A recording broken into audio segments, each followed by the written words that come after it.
The shuttle landed with a soft bump on the metal floor of the docking bay. Park Do-yun looked through the small window and saw something he had only seen in pictures before. The Galactic Integration Academy was huge. It was a space station the size of a small city, floating in the darkness between stars. Lights blinked everywhere. Ships of all shapes and sizes came and went like bees around a hive. Do-hyun was 24 years old. He had brown eyes, black hair, and a calm face that rarely showed strong emotions. Back on Earth, people said he was too quiet, too patient, too boring. But those same qualities had caught the attention of the Academy recruiters. Humans were new to the galaxy.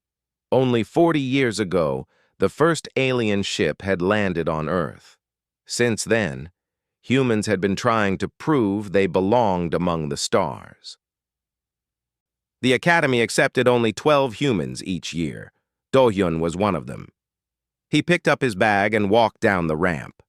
The air inside the station smelled strange. It was clean but carried hints of 100 different worlds. Aliens of all kinds walked past him. Some had scales, some had fur, some had too many eyes or too few limbs. Do-hyun tried not to stare. A floating robot approached him. It was round and silver with a single blue eye. "Cadet Park Do-yun," it said in a flat voice. "Welcome to the Academy. You are assigned to Cohort 7. Your room is on Level 12, Section B, Room 47. Your roommate has already arrived." Do-hyun nodded and followed the signs. The hallways were wide and bright. Other cadets passed him, and most of them looked at him with curiosity. A few looked at him with something else, something like pity. He did not understand why until he reached his room. The door slid open, and Do-hyun stepped inside. The room was simple. 2 beds, 2 desks, 2 small closets. One side of the room was already claimed. The blankets on that bed were torn. Deep claw marks covered the wall above it, and in the corner, watching him with golden eyes, was the largest creature Do-hyun had ever seen. It looked like a wolf, but it was not a wolf.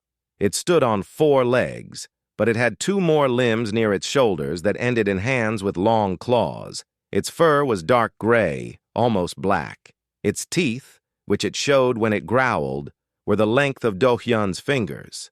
This was a Velaran. Do-hyun had read about them. The Velarans were apex predators from a harsh world of ice and blood. They were feared across the galaxy. Even their children, called pups until they reached maturity at 15, were considered deadly. This one looked young, maybe 12 in Velaran years. "Hello," Do-hyun said. His voice was calm. "I am Park Do-hyun. I guess we are roommates." The Valoran did not answer. It just kept staring at him with those golden eyes. A low growl rumbled in its chest. Do-hyun walked to his bed and put down his bag. He could feel the creature watching his every move. He sat down and looked at it. "What is your name?" he asked. For a long moment there was only silence. Then the Valoran spoke. Its voice was deep and rough, like rocks grinding together. "Crix." "Nice to meet you, Crix." Crix did not say anything else. He turned away and lay down on his bed, his back to Do-hyun. The conversation was over. That night, Do-hyun learned more about his roommate from the other cadets in Cohort 7. They gathered in the common room, and when they saw Do-hyun, their faces filled with shock. "You are rooming with the Valoran?" asked a tall alien with blue skin and 4 arms. "The pup that nearly killed 3 instructors on his homeworld?" Do-hyun nodded. "You should request a transfer," said another cadet, a small creature covered in feathers. "No one survives sleeping near a Velaran pup. They have no control. They are all instinct and violence." He seemed calm enough, Do-hyun said. The cadets looked at each other. Some laughed nervously. Others shook their heads. "Do not make eye contact with him," the blue alien warned. "It triggers their hunting instinct. Do not show weakness. Do not make sudden movements. And whatever you do, do not fall asleep while he is awake." Do-yun thanked them for the advice and returned to his room. Crix was still on his bed, still facing the wall. Do-yun changed into his sleeping clothes, turned off the lights, and lay down. The room was dark and silent. For a long time, Do-hyun stared at the ceiling. He could hear Crix breathing. The Valoran was not asleep. He was waiting, watching. Do-hyun closed his eyes. "Good night, Crix," he said softly. There was no answer, but the growling had stopped. The next morning, Do-hyun woke up alive. He considered that a good start. Classes began that day. The academy taught many things: combat, diplomacy, science, history, survival. Cadets from different species learned together, though they rarely mixed outside of class. Everyone stayed with their own kind. Do-hyun noticed that Crix always sat alone. When he entered a room, other cadets moved away. When he walked through the hallways, people pressed against the walls to let him pass. No one spoke to him, no one looked at him. Do-hyun watched all of this and felt something strange in his chest. It was not fear. It was something softer, something that made him want to sit in the empty seat next to the young Valoran. So he did. Crix turned his massive head and stared at him. Those golden eyes were full of confusion. "What are you doing?" he growled. "Sitting," Do-hyun said simply. "The class is about to start." Crix stared at him for a long moment. Then he turned back to face the front of the room. He did not tell Do-hyun to leave, and Do-hyun did not move. From that day on, the quiet human and the deadly predator sat together in every class. The other cadets whispered and pointed. The instructors watched with careful eyes. Everyone waited for something terrible to happen. But days passed, and nothing did. Something else was happening instead. Something no one expected. Something that would change everything. 3 weeks passed at the academy. Do-hyun learned many things. He learned how to use alien technology. He learned the history of 100 worlds. He learned which foods would kill a human and which ones were safe to eat. But the most important thing he learned was about Crix. The young Valoran was not what the others said. Yes, he was dangerous. Yes, his claws could cut through metal. Yes, his teeth could crush bone. But there was something else behind those golden eyes. Something sad. Something lonely. Do-hyun saw it in the way Crix watched other cadets laughing together. He saw it in the way Crix flinched when someone screamed at the sight of him. He saw it in the way Crix ate his meals alone in their room because no one would share a table with him. So Do-hyun started eating in their room, too. The first time he did it, Crix stared at him like he had gone insane. "What are you doing?" the Valoran asked. "Eating dinner," Do-hyun said. He sat on his bed with his tray of food and took a bite. "The common hall is too loud." Crix watched him for a long time. Then slowly, he went back to his own food. They ate in silence. But it was not an uncomfortable silence. It was the kind of silence that happens between two people who do not need words. This became their routine. Every evening, they ate together. Do-hyun did not try to force conversation. He simply sat and ate and let Crix get used to his presence.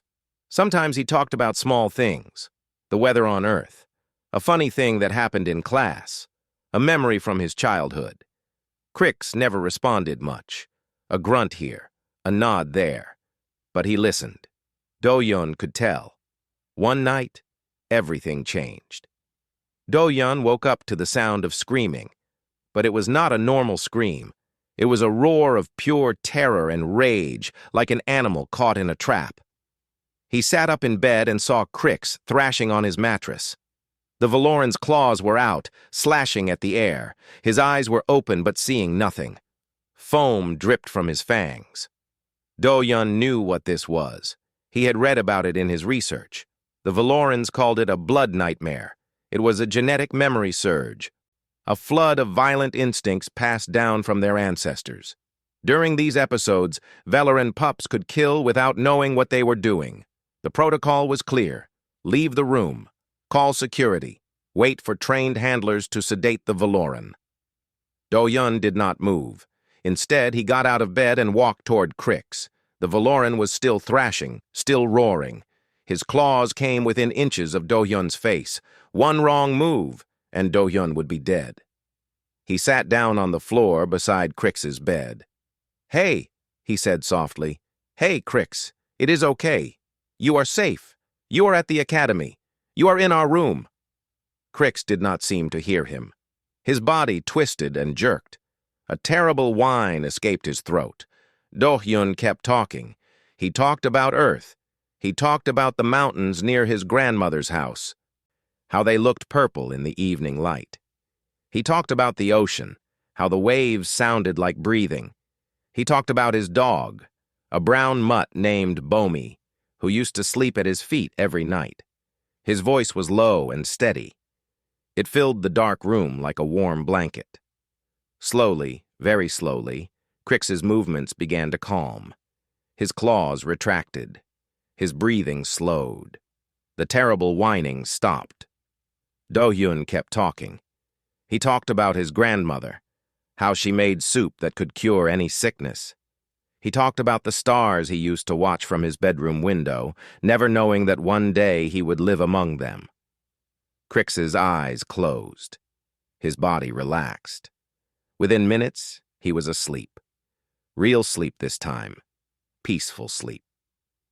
Do-yun stayed on the floor beside him for the rest of the night. When morning came, Crix woke up slowly. He looked around the room, confused. Then he saw Do-yun sitting against the wall, dark circles under his eyes. "What happened?" Crix asked. "You had a nightmare," Do-yun said. "A bad one." Crix's golden eyes widened. He looked at his claws. He looked at Do-yun. Understanding filled his face. "I could have killed you," he said. His voice was strange, shaky. "But you did not. Why did you stay?" Do-yun thought about the question. It was a good question. Any sane person would have run. Any smart person would have called for help. But Do-yun had done neither. "Because you were scared," he finally said. "And no one should be alone when they are scared." Crix stared at him. For a long moment, neither of them spoke. Then something happened that Do-yun would never forget. Crix lowered his massive head. It was a small movement, barely noticeable. But Do-yun knew what it meant. Among Valorans, lowering your head to someone was the highest sign of respect. It meant trust. It meant acceptance. It meant you were no longer a stranger. From that night on, things were different. Crix started talking more. Not much, but more than before. He told Do-yun about his homeworld, about the endless ice and the howling winds. He told him about his family, about the expectations that crushed him like heavy stones. And Do-yun listened. He always listened. The other cadets noticed the change. They saw how Crix no longer growled when Do-yun was near. They saw how the Valoran actually waited for the human before walking to class. They whispered about it in corners, unable to understand. But one person understood perfectly. Yoon Hana was a human instructor at the academy. She specialized in behavioral studies, observing how different species interacted. For weeks, she had been watching Do-yun and Crix through the monitoring system. What she saw amazed her. No one had ever calmed a Valoran during a blood nightmare. No one had ever earned a Valoran pup's trust. It was supposed to be impossible. Yet this quiet young man from Earth had done both without even trying. Hana began taking detailed notes. She had a theory forming in her mind, a theory about humans, about what made them different from every other species in the galaxy. She needed to test it. But first, she needed to wait. She needed to see how deep this bond could go. In their small room on level 12, Do-yun and Crix had no idea they were being watched. They had no idea that their friendship was about to become the most important thing in the galaxy. For now, they were just two young people trying to survive in a universe that did not understand them. And somehow, that was enough. The midterm evaluation was called the Crucible. Every cadet feared it. It was a survival test on a hostile moon, and it lasted 72 hours. Cohorts were tested together. The goal was simple: survive, work together, do not die. Do-Yun stood in the shuttle bay with the rest of Cohort 7. There were 12 of them in total. Crix stood beside him, his golden eyes scanning the others. The young Valoran had grown more comfortable around Do-Hyun, but he still did not trust anyone else. The shuttle took them to a moon called Nexar 5. It was a dead world of gray rock, deep caverns, and thin air. The temperature dropped below freezing at night. Dangerous creatures lived in the shadows. "Your mission is to reach the extraction point on the other side of the moon," the instructor's voice said through their communicators. "You have 72 hours. Good luck." The shuttle flew away and left them in the dust. Torvin, a tall warrior from the Cathari Empire, immediately took charge. He was proud and strong, with scales the color of bronze and 4 powerful arms. He looked at the group and pointed toward the mountains. "We go through the caverns," he said. "It is the fastest route. Stay close, stay quiet, do not slow us down." They walked for hours. The landscape was harsh and empty. Do-Hyun kept pace with the others, though his legs burned and his lungs struggled in the thin air. Crix walked beside him, occasionally glancing at him to make sure he was okay. By nightfall, they reached the entrance to the cavern system. It was a dark hole in the side of a mountain, like the mouth of some giant beast. Cold air flowed out of it. "We rest here," Torvin said. "Then we go in at first light." The night was long and cold. Do-Hyun could not sleep. He sat with his back against a rock and watched the stars. Crix lay nearby, his massive body curled into a ball. Even in sleep, the Valoran looked dangerous. But Do-Hyun was not afraid. He had not been afraid for weeks now. Morning came, and they entered the caverns. The tunnels were dark and endless. They twisted and turned like the insides of some vast creature. The cadets used lights attached to their suits, but the darkness pressed in from all sides. Then the earthquake hit. The ground shook. Rocks fell from the ceiling. Someone screamed. Do-Hyun was thrown against a wall and everything went black. When he woke up, everything had changed. The tunnel had collapsed. Only 7 of them had made it through before the rock sealed the path. The other 5 were trapped on the other side. Torvin was shouting into his communicator, trying to reach them, but there was no response. Worse, 3 of the remaining cadets were injured. One had a broken leg. Another had deep cuts on her arms. The third was unconscious. And the air was getting thin. "We need to move," Torvin said. His voice was tight with anger and fear. "The oxygen will run out in hours. We have to find another way." They started walking. But progress was slow. The injured cadets could barely move. Do-Hyun helped carry one of them. A small alien covered in blue feathers named Pyrrha. She weighed almost nothing, but every step still hurt. After an hour, Torvin stopped. "This is too slow," he said. He turned and looked directly at Do-Hyun. "You, human, you are the weakest. You are slowing us down. We should leave you behind." Do-Hyun said nothing. He was too tired to argue. But someone else spoke. "No." The voice was deep and cold. Everyone turned to look at Crix. The young Valoran had stepped between Do-Hyun and Torvin. His fur was raised, his claws were out, his teeth were showing. Torvin took a step back. Even he was afraid of a Valoran. "The human stays," Crix growled, "or I start removing limbs." "You would fight your own cohort for this weak creature?" Torvin demanded. Crix did not answer with words. He simply lowered his head and let out a sound that came from deep in his chest. It was not a growl. It was something older and darker, a sound that spoke of blood and death and things that hunted in the endless night. Torvin looked away first. "Fine," he spat. "But if we all die, it will be your fault." They kept moving. The air grew thinner. Do-Hyun's head was spinning. He could feel himself getting weaker with every step. But he refused to stop. He refused to prove Torvin right. Then he saw it, a crack in the wall, a narrow passage that led somewhere else. "Wait," Do-Hyun said. His voice was barely a whisper. "I see something." He moved closer. The passage was very small. Too small for the larger aliens, too small for Crix, but not too small for a human. "I can fit through there," Do-Hyun said. "Let me scout ahead. There might be a way out." "You will die," Torvin said flatly. "Maybe," Do-Hyun agreed. "But maybe not." Before anyone could stop him, he squeezed into the passage. The tunnel was tight and dark. Do-Hyun could barely breathe. His shoulders scraped against rock. His hands were bleeding, but he kept crawling. He crawled until his arms gave out and his vision went gray. And then he saw light. Fresh air hit his face like a wave of cold water. He had found an exit, a hole in the ceiling that led to the surface. He tried to go back. He tried to tell the others, but his body would not move. The lack of oxygen had taken everything from him. He collapsed on the ground, his hand reaching back toward the passage. The last thing he saw before everything went dark was a pair of golden eyes.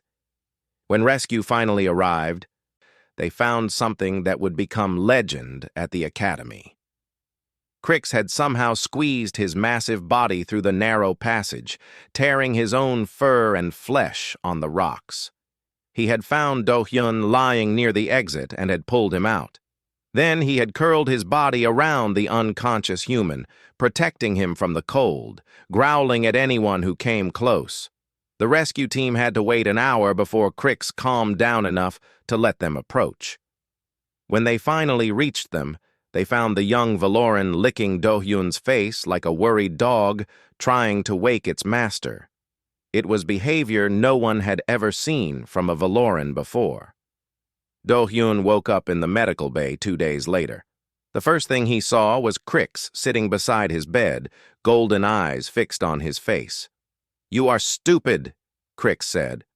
Do-Hyun smiled weakly. "But I am alive." "Yes," Crix agreed.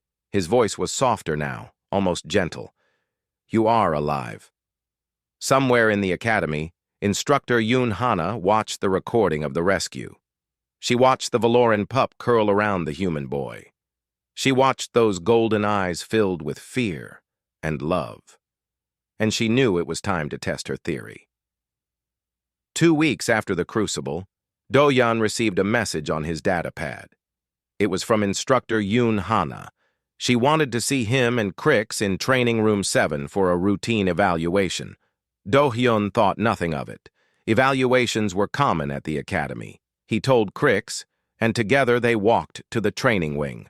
Training Room 7 was at the end of a long hallway. It was a large space, usually filled with equipment and targets for combat practice. But when Do-Hyun and Crix entered, the room was empty. There was nothing inside except 2 metal chairs in the center. "This is strange," Crix said. His golden eyes scanned the room, looking for threats. Before Do-Hyun could respond, the door behind them slid shut with a heavy clang. Locks clicked into place. The sound echoed through the empty room like thunder. Then Instructor Hana's voice came through the speakers in the ceiling. "Cadet Park Do-Hyun, Cadet Crix, this is a special evaluation. This room will remain sealed for the next 6 hours. During this time, environmental controls will simulate various stress conditions. We are observing how different species respond to prolonged confinement with a Valoran." Crix's fur stood up, a growl built in his chest. Do-Hyun put a hand on his arm. "Wait," he said softly. "Let her explain." Hana continued. "This test has been approved by the Academy Board. Your vital signs will be monitored at all times. If there is any sign of serious danger, we will intervene. But until then, you must stay in this room together. The evaluation begins now." The speakers went silent. Do-Hyun looked around. High on the wall, he could see the dark glass of an observation window. People were watching them, many people judging by the shadows moving behind the glass. "They want to see if I will kill you," Crick said. His voice was flat and cold. "Probably," Do-hyun agreed. "I might."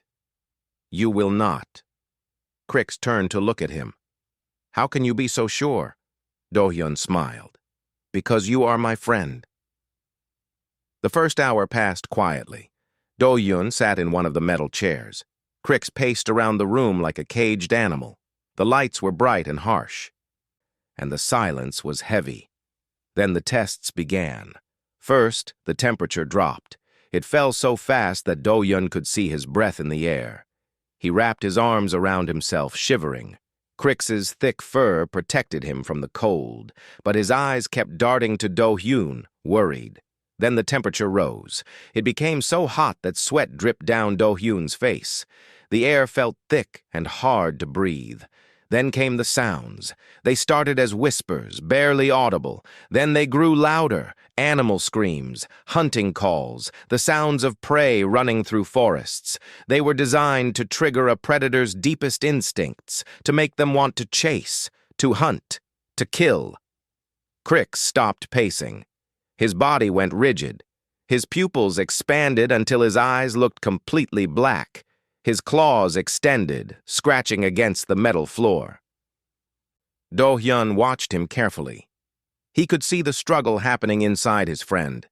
The ancient instincts were waking up, telling Crix to attack, to destroy, to survive. In the observation room, the watchers held their breath. Board members from a dozen species stared at the monitors showing Crix's vital signs. His heart rate was climbing. His brain activity was spiking in all the wrong places. "It is happening," one of them whispered. "The Valoran is losing control." Instructor Hana said nothing. She just watched. In the training room, Do-hyun stood up slowly. He reached into his jacket pocket and pulled out something small and worn, a deck of cards. "Hey, Crix," he said calmly. "Want to learn poker?" Crix turned his black eyes toward him. For a moment, he did not seem to recognize Do-hyun. He looked at him like a predator looks at meat. Do-hyun did not move. He did not run. He did not show fear. "It is a game from Earth," he continued. "You try to get the best cards, but you also try to trick the other player into thinking you have better cards than you do. It is fun." He sat down on the floor and began shuffling the cards. His hands were steady even though his heart was pounding. Slowly, very slowly, Crix's eyes began to return to normal. The black faded. The gold came back. His claws retracted. He shook his massive head like he was waking up from a dream. "A game?" he asked. His voice was rough. "Yes. Come, sit with me. I will teach you." Crix lowered himself to the floor across from Do-hyun. The sounds continued playing through the speakers. The temperature kept changing, but neither of them paid attention anymore. Do-hyun dealt the cards and began explaining the rules. For 6 hours, they played poker on the floor of that sealed room. Do-hyun taught Crix about bluffing and betting. He told him stories about Earth, about card games played in smoky rooms and friendly arguments over who cheated. When Crix won his first hand, something amazing happened. His tail wagged. Just once. Just a little. But it wagged. Do-hyun pretended not to notice. But he smiled. In the observation room, the watchers were silent with shock. "This is impossible," a Cathari board member said. "The stress conditions should have triggered a full predator response. The Valoran should have attacked by now." "But he did not," Hana said quietly. She was smiling. "And he will not." "How do you know?" Hana pointed at the monitor showing Crix's brain activity. "Look at this pattern. This is not a predator tolerating prey. This is a predator protecting pack. The human has somehow become family to him." "That is impossible," another board member insisted. "Velerans do not bond with other species. It has never happened." "It is happening now." They watched as Do-hyun pulled some snacks from his other pocket, small crackers he had smuggled into the room. He shared them with Crix. and the massive Valoran ate them delicately from his hand. A Valoran eating from a human's hand, like a pet, like a friend. "What are humans?" someone asked in wonder. Hana's smile grew wider. "I think they are exactly what this galaxy needs." When the 6 hours ended, the doors unlocked. Do-Hyun and Crix walked out together, tired but unharmed. They did not know that they had just changed history, but Hana knew. She had seen the future in that sealed room, a future where humans were not the weakest species in the galaxy. They were the glue that held everything together, the bridge between predator and prey, the warmth that could calm any storm. She began writing her report that very night. And somewhere in the back of her mind, a phrase kept repeating. The human touched the predator, and the predator became tame. Instructor Hana's report was 50 pages long. She submitted it to the Academy Board the morning after the sealed room test. By afternoon, every senior official at the Academy had read it. By evening, the Galactic Council had been notified. The report was titled, "The Human Integration Effect, a Study on Interspecies Bonding and Its Implications for Galactic Peace." Its conclusion was simple but shocking. Humans had a gift that no other species possessed. They could form bonds with predators. Hana explained the science. On Earth, humans had evolved alongside dangerous animals. They had tamed wolves into dogs. They had befriended creatures that should have eaten them. Over thousands of years, this had changed something deep inside the human brain. They did not trigger prey responses in predators. Instead, they broadcast something else entirely: pack, family, home. When a predator species looked at a human, their ancient instincts did not see food. They saw a potential friend, someone to protect, someone to trust. Crix was proof of this theory. For his entire life, he had been treated as a monster. Every person he met had either feared him or tried to control him, but Do-Hyun had done neither. He had simply sat beside Crix and treated him like a person. And Crix had responded by becoming the first Valoran in history to form a true bond with another species. The Academy Board held an emergency meeting. They debated for hours. Some argued that the report was exaggerated. Others said it was dangerous to spread such ideas. But in the end, the evidence was too strong to ignore. They approved a new program called the Human Integration Protocol. Under this new system, humans would no longer be assigned to random cohorts. Instead, they would be placed with the most troubled and dangerous cadets in the academy, the ones no one else could reach, the outcasts and monsters and broken souls. The humans would do what humans did best. They would sit beside the darkness and refuse to run. Do-Hyun was the first to be officially assigned under the new protocol. He was given a special rank and new responsibilities. His job was to train other humans to do what he had done with Crix. It was not easy to explain. "You cannot force the bond," Do-Hyun told his students. "You cannot fake it or rush it. You just have to be there, be patient, be kind. Show them that you are not afraid." "But what if we are afraid?" a young human girl asked. Do-Hyun smiled at her. "Then be afraid quietly. They can smell fear, but they can also smell courage. Show them that your courage is bigger than your fear." Months passed, then years. The Human Integration Protocol spread beyond the academy. Other institutions adopted it. Diplomatic missions began including human members specifically for their calming effect on predator species. Wars that had lasted centuries began to end. Species that had never spoken to each other started talking, all because of humans who sat in the darkness and refused to give up. Do-Hyun stayed at the academy. He was offered important positions on distant worlds, but he always declined. He said he was not interested in politics or fame. He just wanted to help. Besides, he could not leave Crix. The young Valoran grew up fast. By the time he was 18 in Valoran years, he was one of the most respected cadets in academy history. He had completed every course with honors. He had never had another violent episode. He was living proof that monsters could become heroes. On graduation day, Crix was assigned to a diplomatic vessel as a security officer. It was a great honor. The ship would travel to distant parts of the galaxy, helping to maintain peace. Do-hyun came to the docking bay to say goodbye. They stood facing each other for a long moment. Crix was even bigger now, nearly 8 feet tall. His fur was thick and silver, and his golden eyes were calm and wise. "I do not want to leave," Crix said quietly. "I know, but you have to. The galaxy needs you." Crix made a sound that was almost a laugh. "The galaxy needs you, not me. I am just a Velaran. You are the one with the gift." Do-hyun shook his head. "My gift only works because you let it work. You chose to trust me, Crix. That was your choice, not mine.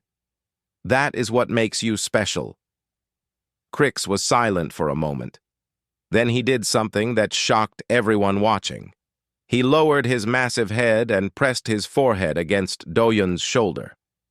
Among Valorans, this gesture was sacred. It was only done between true pack members, between family. It meant that their bond would last forever, no matter how far apart they were. Do-hyun wrapped his arms around his friend's neck and held him tight. "My people have a saying," Crix said softly. "To sleep beside another is to trust them with your throat. I never understood it before I met you." Do-hyun smiled into his friend's fur. "Humans have a saying, too. Who is a good boy?" Crix's tail wagged once before he could stop it. He pulled back quickly, looking embarrassed. "That never happened," he growled. "Of course not," Do-hyun agreed, grinning. 30 years later, everything was different. The Galactic Council had changed. Humans now held a permanent seat at the table. The Human Integration Protocol had evolved into a whole branch of galactic diplomacy. Thousands of bonds had been formed between humans and predator species across the galaxy. Ambassador Crix of the Valoran Diplomatic Corps stood before the council. His fur was gray with age, and his movements were slower than they used to be.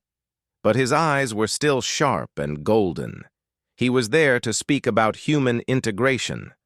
Some species still doubted the program. They thought humans were too weak, too fragile, too short-lived to matter. Crix looked at them all and spoke. "You ask why humans should have a seat on this council. I will tell you why. 30 years ago, your great civilizations looked at a species of soft, small creatures and saw nothing of value. You dismissed them as weak and unremarkable." He paused and let his gaze sweep across the room. "But while you were looking away, a human boy sat beside a monster. He did not run. He did not fight. He just stayed. He played cards with me on the floor of a sealed room while your tests tried to break me. He taught me that I did not have to be what everyone expected." His voice grew thick with emotion. "I was that monster. Park Do-hyun showed me I could be something else." The council was silent. The motion to confirm humanity's permanent seat passed without a single vote against it. On Earth, a retired instructor sat in a small house near the mountains. His name was Park Do-hyun. His hair was white now, and his bones ached when it rained. But his eyes were still kind. His grandchildren were visiting. They sat around the old television, watching the broadcast from the council chambers. When the Valoran ambassador's voice broke while saying Do-hyun's name, the youngest grandchild looked up. "Grandpa, why is the scary wolf man crying?" Do-hyun looked at the screen. He looked at his old friend, standing before the rulers of 100 worlds, finally being seen for what he truly was. He smiled. Because he finally came home. Outside the window, the stars were shining. Somewhere out there, beyond the mountains and the sky, 1,000 impossible friendships were blooming. Predators and humans, monsters and heroes, all sitting in the darkness together. All because one quiet boy had refused to run. And in the end, that made all the difference.